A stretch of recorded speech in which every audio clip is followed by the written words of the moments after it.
my name's Emma, and I am here on behalf of the organisation Parenting for Faith. So just a helpful heads up for me. Can you just show me, has anyone come across Parenting for Faith before as an organisation? Fine, great, perfect. So generally new to, just helpful for me. Bit about me, I am here wearing, well, different hats, as we all do. So I'm Emma, I live in Oxford with my husband and my little boy, Archie. So I'm mum, I'm currently on maternity leave, but my day job, I run a charity. So I run a Christian charity called Love Barton, working on an council estate on the edge of Oxford, supporting families and young people. And then other hat is that I've done this whole of children's spirituality stuff. So I do some postgraduate research into children's faith and development and how that can be nurtured in a family context. And I am a speaker for Parenting for Faith as an organisation. So we're going to use some of the Parenting for Faith materials today. I got involved with Parenting for Faith about 12 years ago, maybe 12, 13 years ago now. I was a children and families pastor for a church, various churches for about 10 years. And way back at the beginning, I was an intern and I got taken to a conference called the Forge Conference, run by a lady called Rachel Turner, who you may or not have come across. She is a very wonderful American lady, lives in England with her husband, and she kind of started the Parenting for Faith Foundation as an organisation.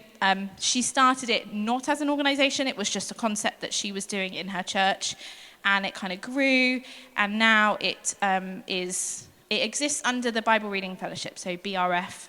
If you've heard of Messy Church or Anna Chaplaincy, it is one of their projects called Parenting for Faith.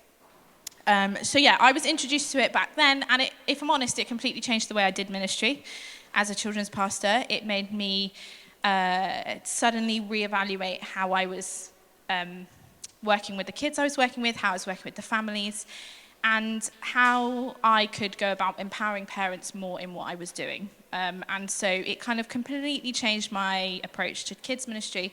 And then I got really involved with them. I've been, alongside them for a long time now, and totally love what they do. So, I'm here. I'm going to share some stuff today, and we're going to hopefully have some space to chat. So I'm glad that you guys got a few minutes to chat to people. I don't know about you, but I feel like as parents, you're at one end or the other end of like, either you talk about your kids a lot or you really hate talking about your kids.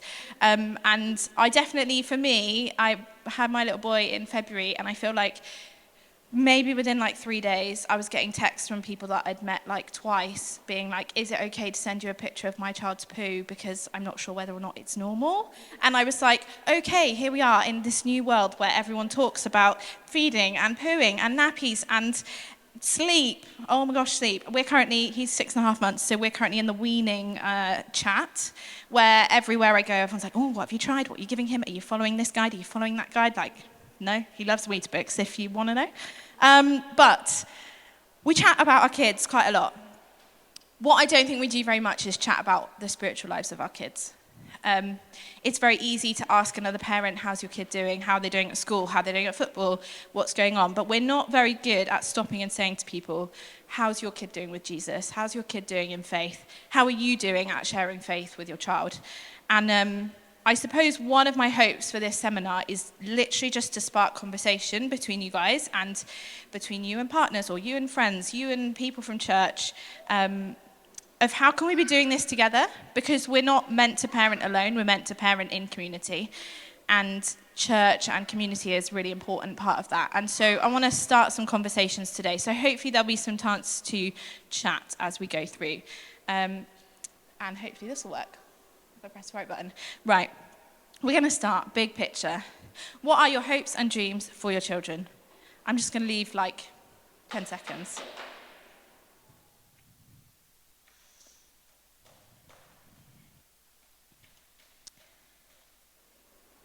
It's a massive question, right? What are your hopes and dreams for your kids? It's huge. But as parents and carers, we have hopes and dreams for our children. From the moment they're born, or even before they're born, we have hopes and we have dreams for them. We want them to grow up to be healthy adults. We want them to be functional members of society. We want them to have supportive relationships, to be surrounded by people who they love and are loved by. We want them to grow their gifts and their talents and use those in the world to make a difference. To be loved, to enjoy the life that they live. But then, if we're honest, often reality hits, and quite frankly, as parents, we're often just trying to survive the day. We're just trying to get to the end of the day. Can we get kids up, dressed, in some sort of appropriate clothing, relatively clean, fed some sort of thing, in the right place-ish, at the right sort of time, and then home and into bed? And I don't know about you, but sometimes the day itself just feels like a battle. So just getting through the day feels like an effort, let alone thinking about the hopes and dreams that we had for our kids. But as Christians, we know that there is so much more for our children than this, and as well as all those hopes and dreams that we mentioned, we have spiritual hopes and dreams for our kids. We long to we want to see them meet God. We want them to know God. We want them to live in relationship with him, to experience his love, to know his power, to know his presence, to walk alongside him in life, both now and into adulthood. And we know that them finding their own path with God will make a huge difference to their lives, now and in the future. But sometimes we don't know where to start. And I feel like maybe we sit in two camps with this. Either we feel so overwhelmed by the concept, and it feels like another thing to do on a really long list of our to-do list, and so therefore we just kind of avoid it. We just are like, I don't have time to think about that, or we always think, I'll think about that next week, or when that thing's over, I'll think about that. Or we fall into the other camp where we're trying so hard to get faith into our kids that we feel like it's overwhelming and burdensome because we are constantly trying to do bedtime prayers and do devotionals and take them to this club and take them to that thing, and it can be exhausting. And so I'm here from Parenting to Faith to say I believe there's a third way. I think there is a way that we can parent children for faith in our everyday lives in a way that feels light and easy, but is also super impactful. And so that is what I want to think about today. We are so desperate to see our kids know God that often we try to encourage them to get involved with these practical outworkings of faith, right? So we want them to read our Bibles. We want to take them to church. We might take them to a prayer group. We want them to pray together. We are trying really hard to give our kids an in-depth knowledge of who God is. We want them to know God, right? And that's great. As Parenting Faith, we call this God smart. We want our kids to be God smart. And we do. We want them to know about him. We want them to know what it looks like to be a Christian and to live as a Christian in the world. But more than that, we also want our kids to be God connected, okay? And this is where I think there's a little bit of a difference. So a God smart kid knows loads about Jesus. They know where to find the answers in the Bible. They know how to pray. They know what to say. A God connected kid is living their life in relationship with God. They know that they're loved by God. They know what it's like to pray as they eat, as they walk along the road, as they go to school, whatever they do, they are experiencing God for themselves. They know his love, his comfort, his grace. They know what it's like for him to make a difference in their lives and for them to make a difference in the world. And so as parents and carers, what we want, or what I want to encourage us to think about, is how do we move our kids from God smart, which is really important, to God connected? How do we help our kids have that two-way relationship with God? And again, it can feel like, how do we do this? It feels like a massive task. But thankfully, God is gracious, and he gave us a plan in the Bible. And so we find the blueprint for this in Deuteronomy. So in the book of Deuteronomy, chapter 6, verses 4 to 9. I'm going to read this quote first. This is actually from Rachel. A God-connected child seems to have something extra, something that goes beyond head knowledge. A God-connected child lives in a vibrant two-way relationship with God. They share with him, play with him, and interact with him throughout the day. They know they are loved and they handle the world with the confidence that comes from having the peace and healing of the living God in their daily reality. Their head knowledge of God is just a part of discovering a lifelong heart connection with him. And I don't know about you, but that strikes a chord in me. That's what I want for my kid. That's what I think as parents we want for our kids. It's what we want for our friends' kids and our church family, their children and the families in our lives. This is what we want to see. And so in Deuteronomy 6, it says this. It says, "Love the Lord your God with all your heart, with all your soul, and with all your strength. These commandments that I give to you are to be on your hearts. Impress them on your children. Talk about them when you sit at home and when you walk along the road, when you lie down and when you get up. Tie them as symbols on your hands and bind them on your foreheads. Write them on the doorframes of your houses and on your gates." Now, the first bit of that passage is quite common. We hear that quite a lot. Love the Lord your God with all your heart and with all your soul and with all your strength. But the second bit is really interesting because this is an outline for helping children and young people meet and know God. That happens in the boring, everyday moments of life. So, walking along the road, when you're lying down, when you're going to bed. Those ordinary, boring moments of life are the moments where God has designed us to disciple our children. And who is in those ordinary moments of life? You. Not the church, not the children's pastor, not their godparents or their friends, but you. You're the person, you are the people that are in those everyday moments. When you're watching TV with them, when you're driving them to football, when you're making dinner, when you're breaking up an argument, whatever it is that you're doing, they are the moments that God intended us to be using to disciple our children. Now, you might have heard this before, but there are 52 weeks in a year, just in case you didn't realize, which means there are 52 weekends that a person could possibly come to church. But yet, let's just say, we know that actually that's not true because people get sick and you go on holiday and all sorts of things. So average, actually I think this is now lower than what it used to be, but they used to say like a well-attended child is regularly attending church approximately 40 weeks a year. Okay, so that's 40 hours that your kids' church, or 40, I don't know, depends how many hours they're in kids' church, let's say, but, not very many hours that your kids' team, that your church have with your kids. Compared to, even when you take into account sleeping, school, things like that, the average parent of a primary school age children and younger has approximately 3,000 hours with their child a year.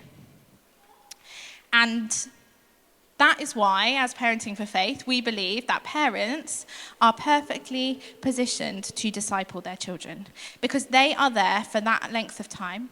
They are also a primary significant influence in their child's life. And so for those two things to combine, and the fact that they are with their kids in those everyday moments, which God has told us is where discipleship happens, we believe that parents are the primary disciplers of children, parents and carers. Or it might be, grandparents, anyone that's in those everyday moments with kids. And so Parenting for Faith as an organisation exists to help parents and carers and churches, to equip parents and carers, to use these everyday, ordinary, boring moments of life to help our children to meet and know God. To help them see what it looks like to live a life with God, to live and walk in the knowledge that they have a two-way relationship with him and be confident in their purpose as his children here on earth. And we take a tools approach at Parenting for Faith. So we believe that every family is different, every child is different, and you know your kids better than anyone else. So in the same way that you know what they need to get to sleep, you know their bedtime routine, you know what they will or won't eat that you put on their plate, you know them best in terms of how to nurture them spiritually. And so we don't want to tell you what to do. We're not here to say this. Sadly, we can't just say, here's a list of things, and if you do them, ping, out will pop a perfect disciple. That's not how it works. But we are here to say, here's a bag of tools. Here's some things that you can take into your everyday life. and use them and apply them in your context with your family to make them to make a massive difference in their life. And so we don't have long today, but I'm going to briefly touch on two tools. So we're going to zoom in on one to begin with, and then if we've got time, we're going to crack on with another one, and then we will see how we go. So we have 5 key tools at Parenting Faith: creating windows, framing, unwinding, chat and catch, and surfing the waves. I will send you some stuff. I'll direct you towards some things at the end where you can look all of this up and find out more about it if you want to. But we are going to start by thinking about creating windows. Now, I don't know, is anyone a DIY like house TV program kind of person? Maybe? Okay, well, I'm obsessed, just so you know. Like, my current favourite is George Clark's just got a new one out on Channel 4 called something Beautiful Builds, and they do people's gardens and their kitchens at the same time, and put loads of money into it, and I love them. My husband and I are like constantly waiting for a new one to come on TV, and the reason I love them is because I love looking at other people's houses. I'm a bit nosy. I love seeing what they've done, seeing what they've done with their space, how they're using it, what they're doing with their garden. We are hoping to do our garden later in the year, and so I'm particularly loving this program with gardens. And it's that idea of we watch other people, we see what they do, and we think, oh, I like that thing.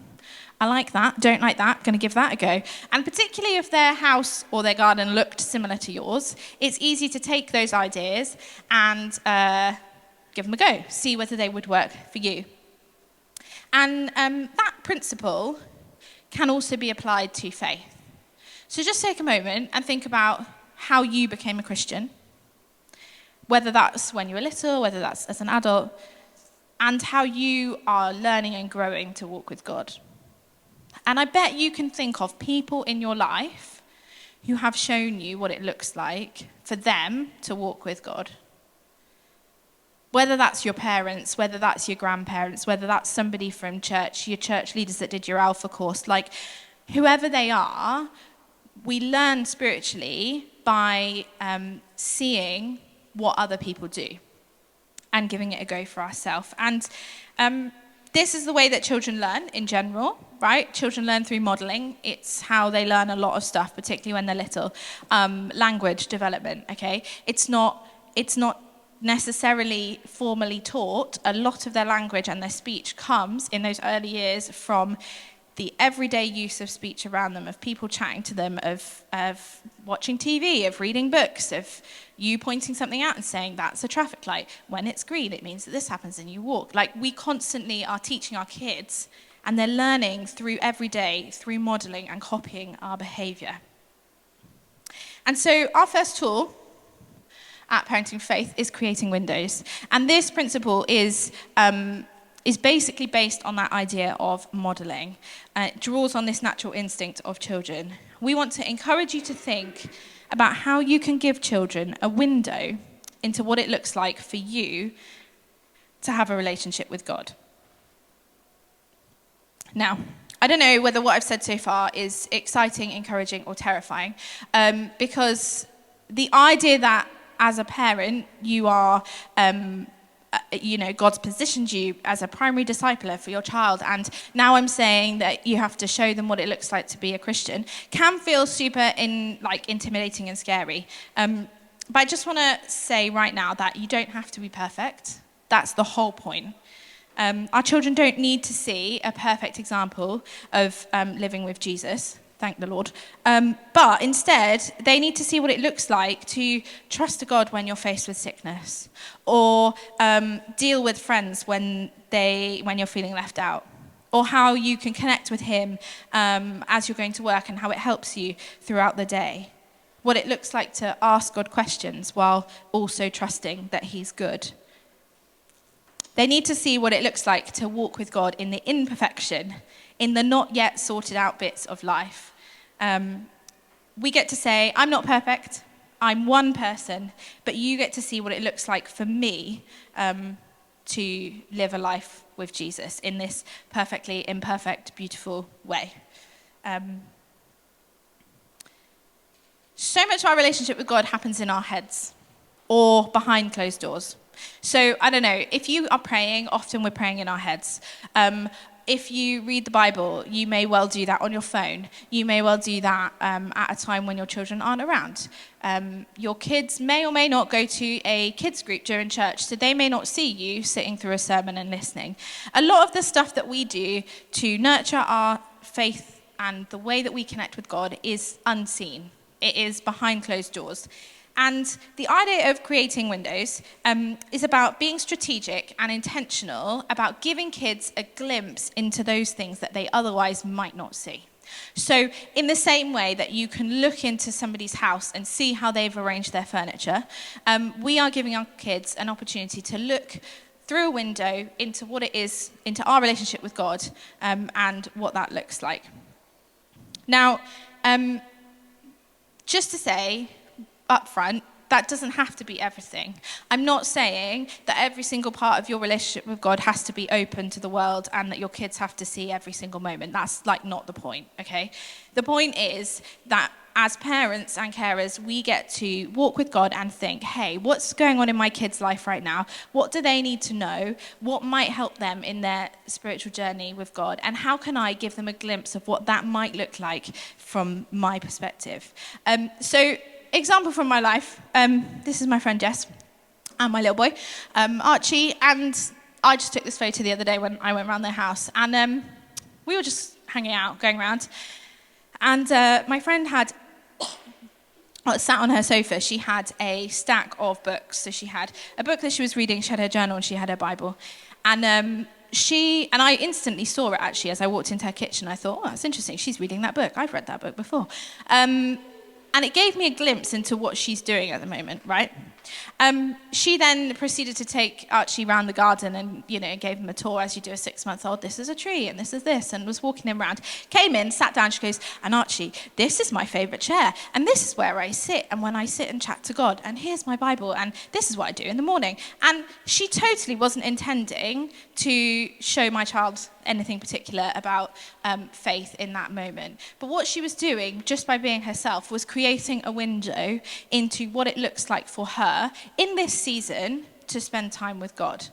And so in a similar way, we want to think about practical, easy ways that we can weave this into our daily life and give windows to our kids. So, some practical things. Verbalizing. So the first thing I'm suggesting is verbalizing things, talking things out loud. Often we do things in our heads. So if you are, trying to find a parking space, and inside you're going, oh God, we're running late and I really need you to just find me a parking space right now. Instead of saying that prayer in our heads, why not say it out loud when you're in the car? Oh, God, can you do this? I used to do this all the time with my housemate, actually. Back when I lived in London, I'm notoriously bad at losing my keys.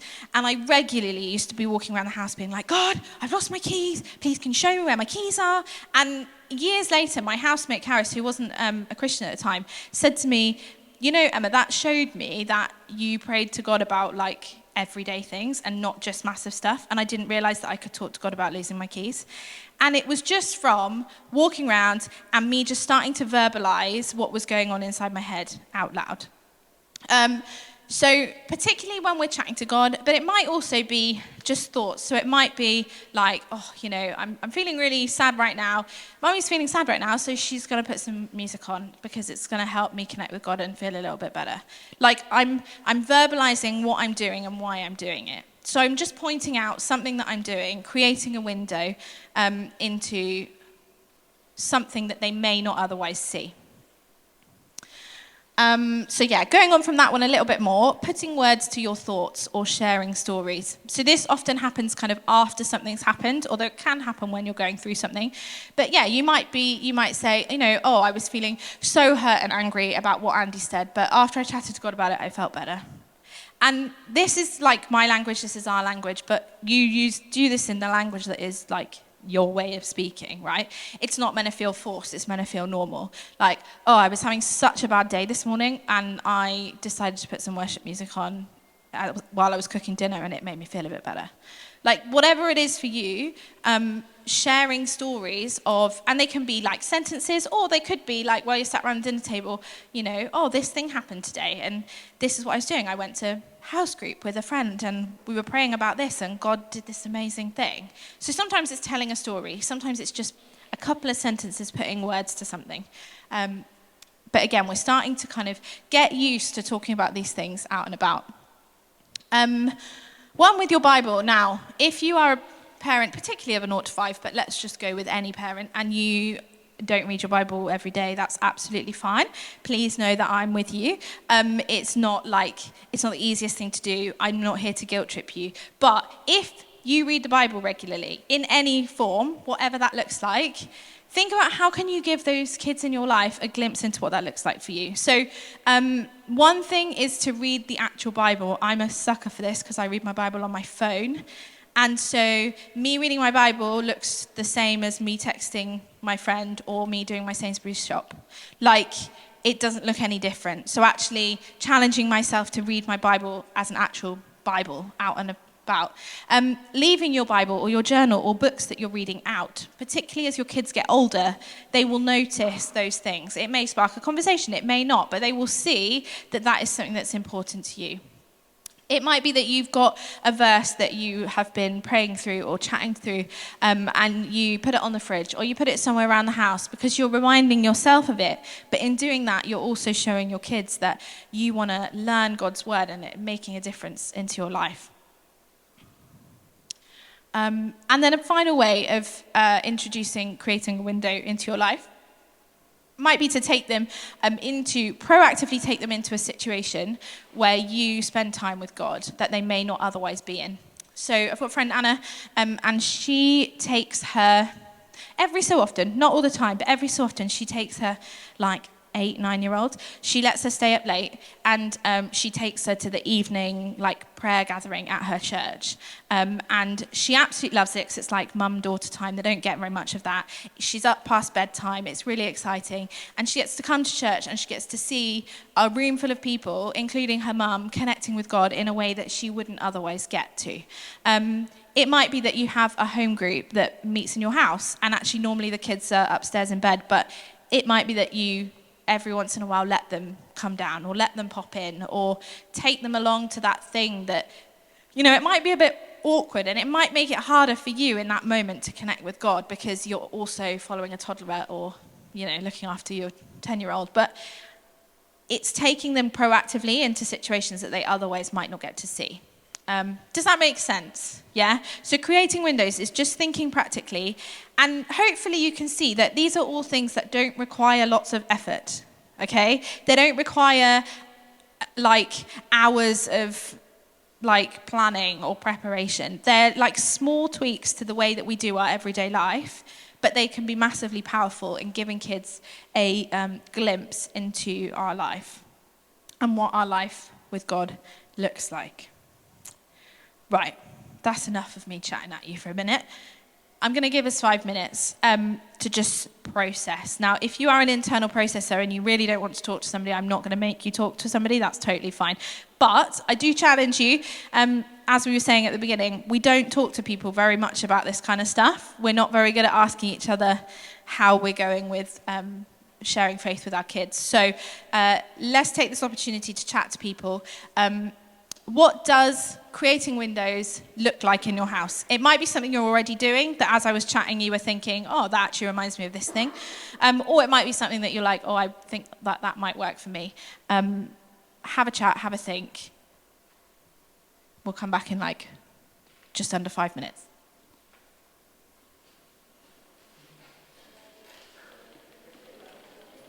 Perfect, right. We're going to move on because we don't have very long, but hopefully that is a helpful start of some conversation. So that is our first key tool, creating windows. fairly straightforward. It's just a reminder that you, in your imperfect everyday life, get to the privilege of showing the kids in your life a glimpse into what it looks like for you to be a Christian. And just to say, if you have multiple people parenting, if you are parenting with somebody at home, if you have people that are looking after your kids on a regular basis, they get to do this too. And so the joy of it is that the more people that are creating windows for the kids in our life, whether they're your own, whether they're somebody from church, the kids are growing up with a plethora of options, of ideas, right? Of, well, this works for so-and-so, and this works for so-and-so, and dad does this when he's cross, and mum does this when she's cross, and actually, I'm going to try them. And as a child, it kind of frees them up. We talk a little bit in Parenting for Faith about the dentist and IKEA in various different contexts. But basically, the principle being, don't know very many people that love going to the dentist. You might be one of those few. But if you're anything like me, you go to the dentist thinking, I haven't brushed my teeth as much as I should have. I definitely haven't flossed as much as I should have. I've definitely not been using those little toothbrushes that they tell me I should use every time. And all I know is I'm going to get told off, and they're going to tell me that I'm not doing it well enough and that my teeth are bad. And then I'm going to have to say, yes, I do all those things, even though I don't. And we don't want Faith to feel like that. So as a church, we don't want parents to feel like that. We don't want you to feel like, oh, I should be doing all this stuff with my kid and I'm not doing it. And I find myself either shying away or pretending that I'm doing all this stuff at home when I'm actually not. But also, we don't want our kids to feel like, you have to be doing this, you have to be praying, and you have to tell me that, tell me the right answers because you're afraid of the consequence, if that makes sense. Instead, we talk about how we like to be like IKEA.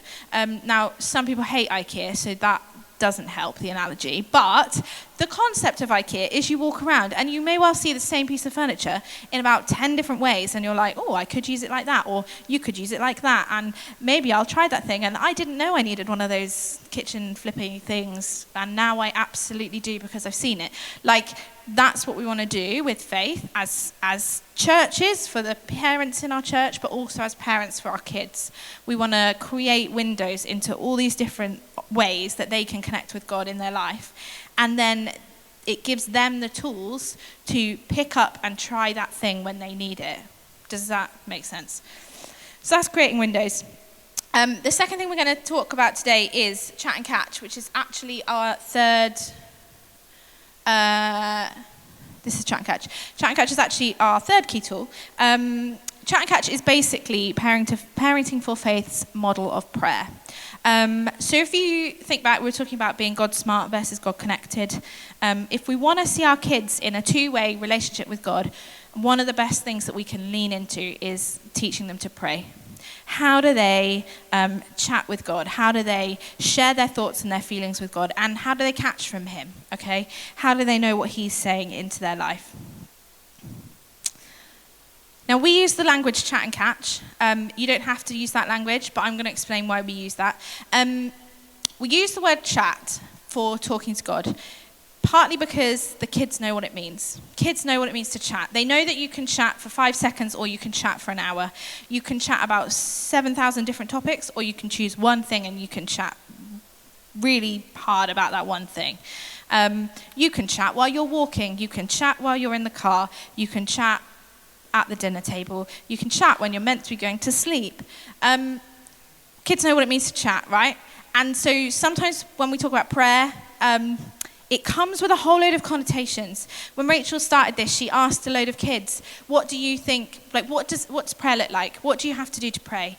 And the answers she got was, put your hands together, close your eyes, sit still. And it was all these kind of rules and things that they'd learned, ways that they'd learned to pray.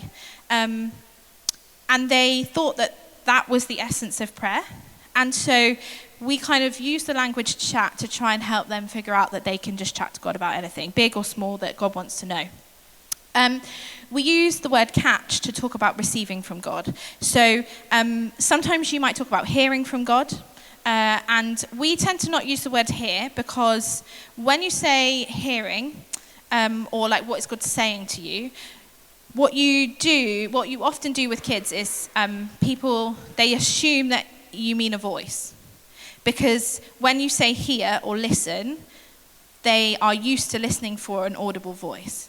And actually, some people do hear an audible voice when they're receiving from God, but actually a lot of the time it's not that, right? And so we use the word catch. What are you catching from God? What has God got to say to you? And how are you going to catch it from him? And we want to show the kids in our lives that you can chat to God about anything, anywhere, at any time, and that he wants to speak to us and speak to them, okay? So in John, and the reference has gone out of my brain, but it says that, that God is our shepherd and that the sheep will learn to recognize his voice. And so we want to coach our kids that God is speaking to them all the time. God has things to say to us all the time. We just have to learn to tune into it. We have to learn to figure out how we catch that from him. And there are lots of different ways that we can catch from God. We might catch from God with pictures or words in our heads. We might catch with Bible stories that God reminds us of. We might catch with our body, with the way that we're feeling. We might catch with a deep gut kind of reaction. There's all sorts of different ways that the Bible talks about God communicating with his people. And chat and catch is a way of teaching kids those, sharing it with them, and then using it to help them to pray in all sorts of circumstances. We don't have loads of time. I could do an entire seminar just on chat and catch, because you can go into all the different ways we can catch and what the Bible says and how, all these different things. I'm not going to do that, but again, I will point you towards resources for that if that's something you want to look into. But I want to give us a bit of an overview of the tool today. So the first thing is to think about your language when you're talking about prayer, and thinking about what does that look like for you. So it might be chat and catch, that works for you. It might be something else that works for you. But what words are you using around your kids when you talk about prayer? And what might that be telling them consciously or unconsciously? The second thing is I want to encourage us to think about stepping out of the way. And so we don't want to be like a high priest. We want to be like Samuel. Okay, now I'm going to show you a quick video to explain this, because Rachel explains this so much better than me. This is a clip from the original Parenting for Faith course, so it's quite old now. But she's going to explain what we mean by not being a high priest. Prayer is about connection, and I want to show you something because it's really useful for us to think about how we position ourselves to help our kids connect. A long time ago, when God picked the Israelites to be his people, he wanted to be in relationship with them. And so when Moses and the Israelites were at the mountain Sinai, he said, "Build me a tent so I can live in the middle of you as my people." And as they moved around and as they moved into Jerusalem, they made a temple. And I wanted to show you something. Here's one I made earlier. Whoa! Yes, I made it myself. My son's very impressed with me. This is the temple complex. It was really big and had some inner courts, and in the very center of it, right in here, was the Holy of Holies, the place where God's presence rested. But that wasn't the experience that most people had. Out here was where, if you were a non-Jew, you could hang out, and their buying and selling happened out there. If you were a Jew, then you can come in through these doors. It didn't really look like this, with the doors, but it's the best I had with my kids' Lego. And you can come in here, and this is where men and women were allowed to do. You can buy wine over here and get yourself checked for leprosy over here. And that was as far as you could come to the presence of God if you were a regular man or a woman. And if you were a priest, you could come through to this inner court here where the sacrifices were made and where a lot of the ritual stuff happened. And only if you were a regular priest could you come this close to the presence of God. And if you were on special rota duties, you were allowed to go in there and minister before the Lord, but you still weren't allowed to actually get to his very presence. And in the Holy of Holies, in the very presence of God, only one man once a year was allowed to be in the very presence of God. And he atoned for people's sins. And then he would come back out and tell all the normal people, "Yay, it's okay." And then they'd be like, "Woo!" And that was it, our high priest. He was the go-between, between people and God. And when Jesus died and rose again. When he died, the veil, this veil that separated God's presence from everybody, was torn. And we no longer need this guy. We no longer need the high priest to go between us and God, because we now have access to the very presence of him. Except for our children, sometimes we still put ourselves in this place. We still think that our children need someone between us. We make ourselves a part of their relationship. And so their relationship with God becomes about me, them, and God. And actually, Jesus died so that they didn't need anybody else but him. We do not need to be the high priests. We get to be the coaches, the ones that walk alongside our kids and say, God, child, God, have a chat. I'll protect you while that happens. And then we get to walk away from that experience going, how was that for you? And what are you and God chatting about? And we get to be the coach of their relationship instead of part of it. And that's so freeing for us. It isn't reliant on us to make their relationship happen. It's our job to create space and give them the skills so that they can enter into that relationship for themselves. And we can cheer them on, encourage them, and celebrate it as it happens. Okay. So I don't know whether you've ever thought about that in the context of kids and praying before. I certainly hadn't before I came across it with Rachel. But how, as kids leaders, as parents, as people that work with children, often we put ourselves in the position of the high priest, and we find ourselves saying, child, what do you want prayer for? And they say, oh, well, Timmy was mean to me at school. And you say, okay, I'm going to talk to God about it for you. And then I'm going to pray. And I say a prayer out loud and I talk to God. And then if you're somebody who is like practiced in receiving from God, you might even say, oh, I feel like God is saying this to you. God gave me a picture of you and Timmy in do you see what I mean? And we become the go-between. And so the whole idea of Chat and Catch is empowering kids and teens and babies and toddlers that they can have a conversation with God for themselves, and that we do not need to be that person in the middle. And if it's something that you haven't done before, it can take a little while for them and for you to get used to. One of the things that we find is that often kids, particularly if you pray with them a lot, may fall slightly into the kind of performance side of prayer. Like, I know what to do, I'm going to say a prayer. And really they're praying for your benefit, to see what they're saying, rather than for a communication with God. And so that's why, we try and encourage them, like, no, you're not telling me, you're telling God. Okay, and you can tell me later if you want, but right now you're telling God. And so there's a whole host of resources on Chat and Catch. The best way to do it is just to try it. So I'm going to just lead us through it for a couple of minutes, just how we would lead it if we were leading Chat and Catch. As I say, I was a kids pastor for 10 years, and I used to use it in services all the time. So with adults as well as kids, it's not a children-only thing. But it is helpful. And so I'm going to lead it by giving us some prompts, okay? So what I'm going to do is I'm going to go quiet in a minute. We don't have to be quiet when we pray, but sometimes it helps us to focus. And you might want to get comfy. So you might want to shut your eyes. You might not. That's okay. Nothing magic happens when we shut our eyes. It's just that it stops us getting distracted. And what I'm going to do is I'm going to give you some prompts, and then I'm going to leave some space. So I'm going to tell you or give you an idea to chat to God about, and I want you to chat to God about that thing. You can do that in your head. If you can picture your house or write your name in your head, in that place we can chat to God. Just to note that if you have an under 7, they can't connect. They actually can't hold thoughts in their head in the same way. It's just the way their brains can't do that yet. So we will often encourage you to get them to whisper into their hands. And so the idea being that they're whispering out loud, so they're actually speaking because they can't hold thoughts in their head, but they are not saying it out loud to you, they're whispering it to God, if that makes sense. You can pray how you would like to. If you would like to pray out loud, that's totally fine. If you want to pray in your head, pray in your head. And then at the end, I'm going to encourage you to ask God a question. And then we're going to leave some space for you to ask God that question and see what you can catch from him. So as we just said, there are lots of different ways that God can speak to us. It might be through a word or a picture in your mind. It might be reminding you of a Bible story. It might be some sort of physical sensation. Or you might not feel anything, and that's okay. But we're just going to give God space to chat. So the first thing I want you to do is to show God a picture in your mind of one person who makes your heart sink. every time you see them, and tell him why.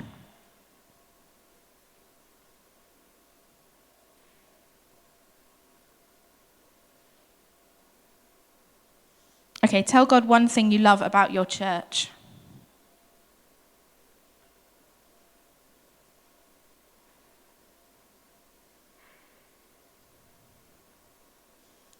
Show God a picture of one place you would really like to visit.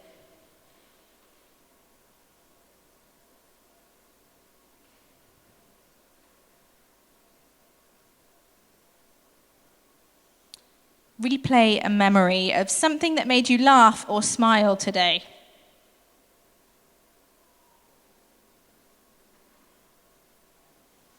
Tell God the best thing you've had to eat this week.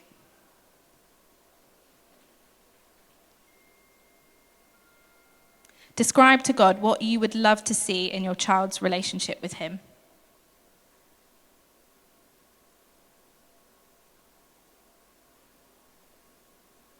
Okay, now we're going to ask God a question. Ask God what game he would like to play with you and why. I'm going to leave some space, and we're just going to see. I'm going to leave like 20 seconds for us to catch.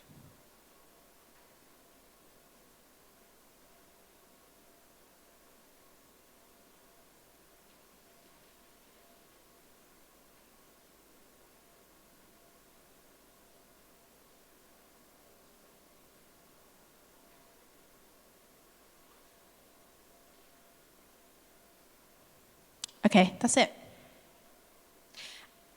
And you'll notice a few things about that. I didn't start by saying, "Dear God." I didn't finish by saying, "Amen." We talked about serious things. We talked about like easy, everyday things. We can show God pictures in our head or like replay thoughts and videos in our minds, or we can tell him things. And when we ask him questions, we can ask him questions about anything, and we can see what he says. Now, if we had loads of time, what I would do now is encourage you to chat to the person next to you about how you found that. But I don't want to, I want to get to the end. So I'm not going to do that. But I do encourage you to chat about it as you go. And if you want to chat to me more about it afterwards, I'm going to be around before the next seminar, so you can. But that concept of I'm here, I'm going to steward you in prayer. I'm going to potentially give you ideas. So when they're little, you might need to give them those ideas, those prompts. The hope is that the more they do it, the better they get at it, and then gradually you don't need to do those prompts anymore. So eventually you might find that you just can be like, "Oh yeah, just go chat to God about it." And they know how to do it. They know how to think about what they want to say to God and talk to him. And they know what questions they want to ask. And it's something it's a tool that we can give our children, no matter what age they are. And we can give it to them young, we can give it to them when they're older, if they've never come across this before. But it will change their life. It will change their relationship with God if they can have a two-way connection with him and they know what it looks like to pray for themselves. So really quickly, ways of introducing it. Going back to our creating windows and modeling. So when we were talking about chatting out loud, prayer is a great one to start with. So when you pray, how you pray about big things, about small things, take the opportunity every so often to do it out loud in their earshot. And it might be a short thing, or it might be actually you're having a full-blown conversation with God while you're cooking dinner. Like whatever it is, every so often, pray out loud for them to see. You might want to use it in a moment. So I use this all the time with my little boy when he's screaming and I don't know what he wants, okay? So he's 6 months, right? He doesn't have words yet, but he can communicate. He can tell me things by the way he screams and shouts and cries and giggles or whatever. And I truly believe that if God can if I can understand what he's saying roughly, then God really can, right? So I believe that he can chat to God and communicate with God in a way that I can't understand yet. And so I want to give him the language, and I want that to be a normal part of our parenting. So when he's screaming the house down, I'll often be like, "Hey, you tell God how sad you're feeling. Like, you tell God about it." And I'm just like teaching him that he can tell God about those things, and that when he's talking, he's not just talking, he's talking to me, okay? If your kid hurts himself, you might say, hey, why don't you tell God about it right now? Tell God how it hurts, yeah? If your child comes home from school and have had a really bad day, like, oh, why not tell God about it? Like, you can start to use it in your daily life. And you may find that you want to, like, lead them through that moment. Like, okay, why don't you tell God how you hurt yourself right now? Like, ask him to give you a kiss and make it better. Whatever. Or you might find that it's more of a suggestion. Oh, why don't you chat to God about it? That'll partly depend how confident your kids are and what age they are. But start to use it in the moment when you need it. You can use this as a tool during your prayer time. So if you pray before bed, if you pray at the dinner table, you can start to introduce this technique. So you can use the prompts, you can get them used to it. I will share at the end, we have a resource which is 101 ways to things to chat to God about. It's like 101 prompts for chat and catch. So people like use them and like cut them up and take them out of like jar every night and use them to pray for, or stick them on the toilet stick them on the wall in the loo, whatever. They're there. You don't have to use them. They're what we would call a springboard resource. So we want you to use them as a starting block. But what we don't want to do is get to a point where kids can only pray with the prompts that come out of the special prayer jar, right? We want to move them beyond that. So it might start there, but actually, eventually they learn that they can have this two-way relationship with God. And finally, another way to introduce it is to share stories. So share stories of you chatting to God or you catching from God and what that looks like. Read Bible stories about it. There's a load of stuff on the website that directs you to different Bible stories of different ways that people catch from God in the Bible. So like that might be a place to start if you want to start introducing the idea. Share other stories. Get people around your dinner table after church on a Sunday and ask them like, what are you praying for? How do you pray? Get like talking about how we chat to God and what we're hearing from him, what we're catching from him, to be a part of your like children's lives, because they will pick up on it. To finish, I just want to show you this video. With our under fives, when we're talking about chatting to God, they can't process things in their head in the same way as older children. And so one of the models that we use is that we get them to whisper into their hands, because in their mind, no one else can hear because they're whispering, even though they're in a public setting, but they're chatting to God about it. And one of the families told me that their son, who had just started nursery, on the day that he started, he came home and they were sitting around the dinner table, and they just looked at him in his chair and he had his hands over his mouth. And they asked him, they were like, what are you doing? And he said, oh, I'm just telling Jesus about my day at nursery. And that just made my heart fill with joy, because that kid was living a relationship with Jesus in the way that he could. He had the tools to be able to do that.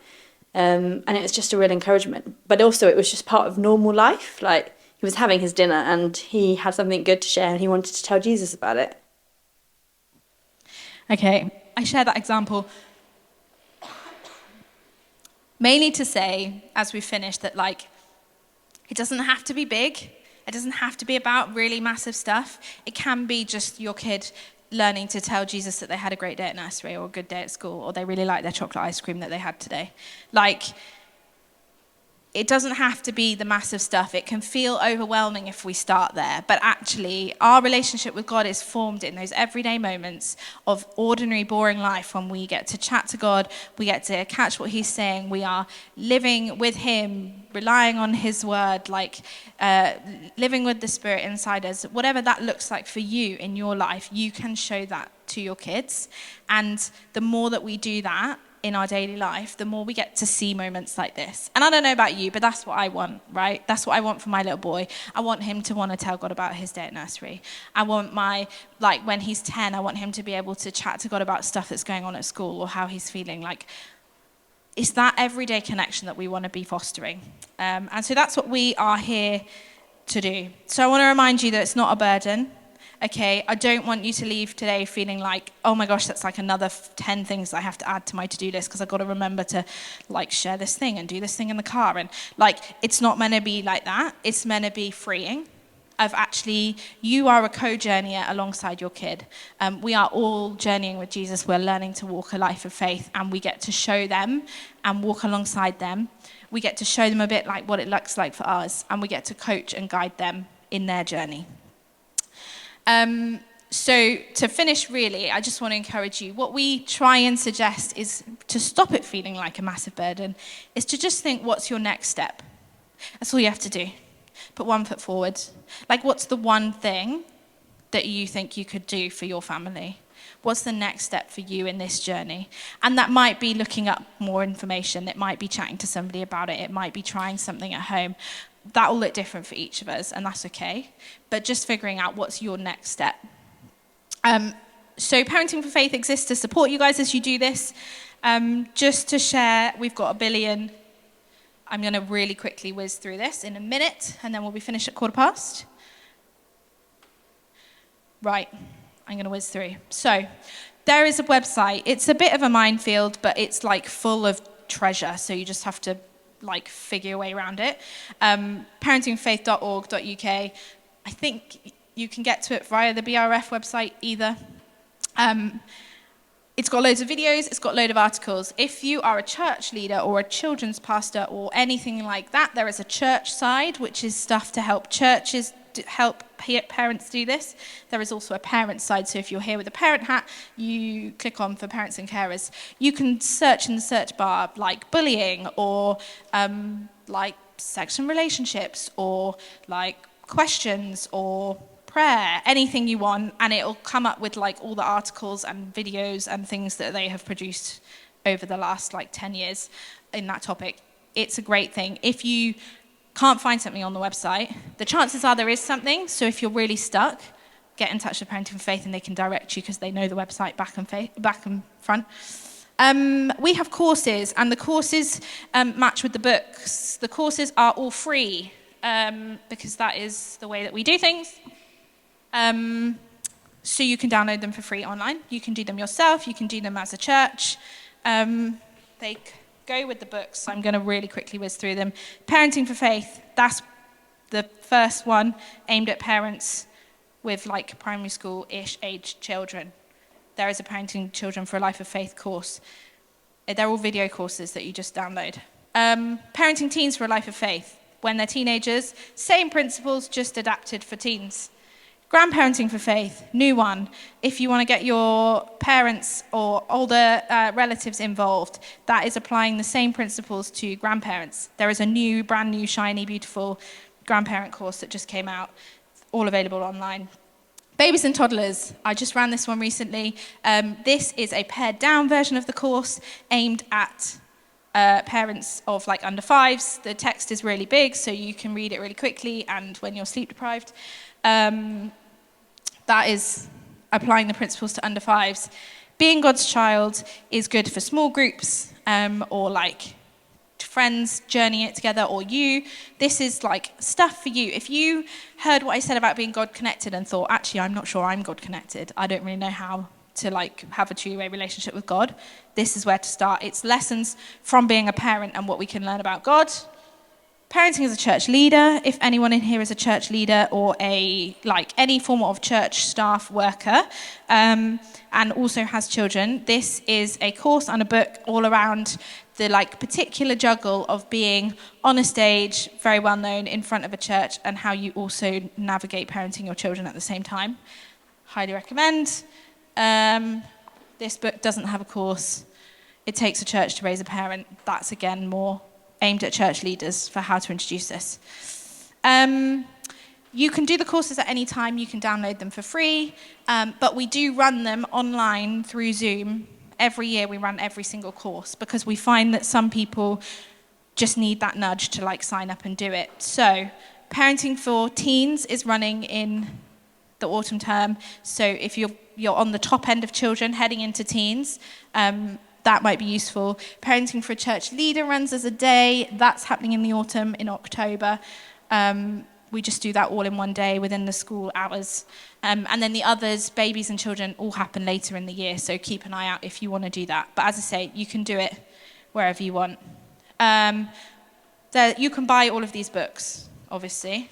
If you want to, I've got some of these which have like the synopses of all the books, so you can have a look at them if you want to. That code, Parenting for Faith Books 15, gets you 15% off all books until the 31st of August. So if you want to buy them, you can buy them from anywhere. But if you want to buy them from BRF, you can use that code. That QR code takes you to the right place. I can give the details to somebody and Alison, and she can pass them on to you if that's helpful. There is also a podcast which is released every week. There are something ridiculous like 600 episodes. So if you're a podcast listener, you can go right back into the archives, or you can just catch up with where they are. It's released every week. And that's a way to continue thinking about this stuff. And you can download stuff from the website. There's lots of freebies. So like that sheet there that you can see with the little text is the 101 ways to have a conversation with God. And you can just download that for free from the website. So we're here to equip you, to inspire you, to encourage you. And there is a plethora of resources that you can use as suits you. Can I pray for you guys to finish? God, I thank you so much for these guys. I thank you for them and the families and the children that they represent. And I just pray right now that you would put on their hearts and minds something that you want them to walk away with from today. I pray that you'd encourage, that you would equip, that you would help us to build community with one another where we are doing this together, where we're sharing what it looks like to parent our children for faith. And we pray, God, that as a result of these ordinary, everyday moments, letting you into them and us using them intentionally, that we would see our kids on fire for you, that they would learn to live in relationship with you now and in the future, and that, they would be God-smart and God-connected and rooted firmly in your love for them as a result of what we're doing today and now and going forward. Amen.